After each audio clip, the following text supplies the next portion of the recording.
Hello दोस्तों, आप सभी का स्वागत है आपके अपने YouTube channel education class Jamui पर। तो दोस्तों, आज जीके का 30 टॉप ऑब्जेक्टिव देखेंगे। तो देखिए, प्रश्न संख्या 61 में कहता है, अपने शरीर के किस भाग से निकले स्राव से मकड़ियाँ जाल बनाती हैं। तो इसका करेक्ट आंसर है उदर के पास भाग से, ऑप्शन डी। और प्रश्न संख्या 62 में कहता है, मोलास्का और इनके देह खोलन के अध्ययन की शाखा हैं। तो इसका करेक्ट आंसर है कॉन्कोलॉजी, ऑप्शन बी। और प्रश्न संख्या 63 में कहता है, पेनिसिलिन की खोज किसने की थी। तो इसका करेक्ट आंसर है ये फ्लेमिंग, ऑप्शन बी। और प्रश्न संख्या 64 में कहता है, निम्नलिखित में से कौन सा टूटने के बाद अधिकतम ऊर्जा देता है। तो इसका करेक्ट आंसर है वसा, ऑप्शन ए। और प्रश्न संख्या 65 में कहता है, पौधों में वृद्धि से तात्पर्य है। तो इसका करेक्ट आंसर आकार एवं आयतन में चिरस्थायी वर्धन, जीव द्रव में वर्धन, शुष्क भार में वृद्धि। तो इसका करेक्ट आंसर उपरोक्त सभी, ऑप्शन डी। और प्रश्न संख्या 66 में कहता है, ग्लूकोज के एक अणु के ऑक्सीकरण के प्राप्त होते हैं। तो इसका करेक्ट आंसर है 38 एटीपी, ऑप्शन ए। और प्रश्न संख्या 67 में कहता है, लाल मिर्च तीखी होती है क्योंकि उसमें उपस्थित होता है। तो इसका करेक्ट आंसर है कैप्सेसिन, ऑप्शन बी। और प्रश्न संख्या 68 में कहता है, जाइगोटिक अर्धसूत्री विभाजन की विशेषता है। तो इसका correct answer Chlamydomonas, option d. और प्रश्न संख्या 69 में कहता है, गेहूं के प्रमुख रोग कौन कौन से हैं। तो इसका करेक्ट आंसर है पाउडरी मिल्ड्यू और लूज स्मट और करनाल बंट। तो इसका करेक्ट आंसर उपरोक्त सभी, ऑप्शन डी। और प्रश्न संख्या 70 में कहता है, डीएनए को किसने अंतः पात्र में बनाया है। तो इसका करेक्ट आंसर है आर्थर कोर्नबर्ग, ऑप्शन ए। और प्रश्न संख्या 71 में कहता है, द्विगुणित गुरु गुरु बीजाणु मातृ को सहा से सीधे ही द्विगुणित भ्रूण कोश के निर्माण को क्या कहते हैं। तो इसका करेक्ट आंसर द्विगुणित बीजाणुता, ऑप्शन ए। और प्रश्न संख्या 72 में कहता है, पौधे के कौन से भाग से हल्दी प्राप्त होती है। तो इसका करेक्ट आंसर तना, ऑप्शन डी। और प्रश्न संख्या 73 में कहते हैं, आलू को पचेता अंगमारी रोग किस कवक द्वारा होता है। तो इसका करेक्ट आंसर है फाइटोफथोरा इन्फेक्टोन्स, ऑप्शन सी। और प्रश्न संख्या 74 में कहता है, बीजांड में अर्धसूत्री विभाजन होता है। तो इसका करेक्ट आंसर गुरु बीजाणु मातृ कोशा में, ऑप्शन सी। और प्रश्न संख्या 75 में कहता है, जीवाणु की खोज किसने की थी।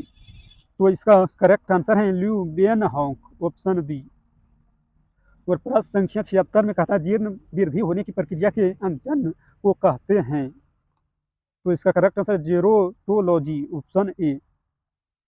और प्रश्न संख्या 77 में कहता है, जब फल भित्ति बीजाकरण से जुड़ी रहती हैं तथा फल में केवल एक बीज तो हो, तब उसे क्या कहते हैं।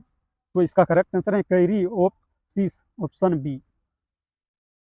और प्रश्न संख्या 78 में कहता है, निम्नलिखित में से किसे ब्लाइंड वर्म के नाम से भी जाना जाता है। तो इसका करेक्ट आंसर अपोडा, ऑप्शन बी। और प्रश्न संख्या 79 में कहता है, कंगारू किस समूह का सदस्य हैं। तो इसका करेक्ट आंसर है मार्सुपियलिया, ऑप्शन बी। और प्रश्न संख्या 80 में कहता है, समरूप अंग होते हैं।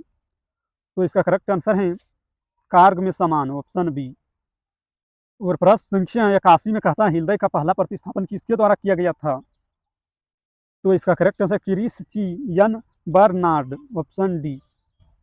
और प्रश्न संख्या 82 में कहता है, डीएनए की संरचना को सबसे पहले किसने रेखांकित किया। तो इसका करेक्ट आंसर वाटसन व क्रिक, ऑप्शन सी। और प्रश्न संख्या 83 में कहता है, माता पिता के गुण उनकी संतानों में किसके द्वारा स्थानांतरित होते हैं। तो इसका करेक्ट आंसर है गुणसूत्र द्वारा, ऑप्शन सी। और प्रश्न संख्या 84 में कहता है, एक समान मानव शरीर कोशिका में गुणसूत्रों की संख्या कितनी होती है। तो इसका करेक्ट आंसर है 46, ऑप्शन डी। और प्रश्न संख्या 85 में कहता है, वर्णांधता वाले व्यक्ति को लाल रंग दिखाई देगा। तो इसका करेक्ट आंसर है हरा, ऑप्शन सी। और प्रश्न संख्या 86 में कहता है, किस कारण एक माता पिता की सभी संतानें एक समान नहीं होती हैं। तो इसका करेक्ट आंसर है तो इसका करेक्ट आंसर है अनुवांशिकी विभिन्नता और वातावरण की विभिन्नता, उपयुक्त दोनों ऑप्शन सी। और प्रश्न संख्या 87 में कहता है मनुष्य में द्विगुणित क्रोमोसोम की संख्या होती है, तो इसका करेक्ट आंसर है 23 ऑप्शन ए। और प्रश्न संख्या 88 में कहता है पुरुष तत्व के लिए कौन सा गुणसूत्री संयोजन उत्तरदायी है, तो इसका करेक्ट आंसर है एक्स वाई ऑप्शन डी। और प्रश्न संख्या 89 में कहता है वर्ष 1809 में प्रथम बार फ्रांसीसी जीव वैज्ञानिक जॉन लेमार्क जीवन के विकास के अध्ययन कर्म में अपने सिद्धांतों को प्रतिपादित किया, निम्नलिखित में से कौन सा सिद्धांत सब इससे संबंधित नहीं है, तो इसका करेक्ट आंसर है उपार्जित लक्षणों की वंशागति ऑप्शन ए। और प्रश्न संख्या 90 में कहता है जीन का वर्तमान नाम देने वाले वैज्ञानिक हैं, तो इसका correct answer Johansson option D. अगर इस वीडियो पसंद आया तो लाइक करना, और इस चैनल पर पहली बार है तो चैनल को सब्सक्राइब करना, ताकि जब भी वीडियो डालेंगे तो उसका नोटिफिकेशन आप तक पहुंचेगा और आप सबसे पहले देख पाएंगे।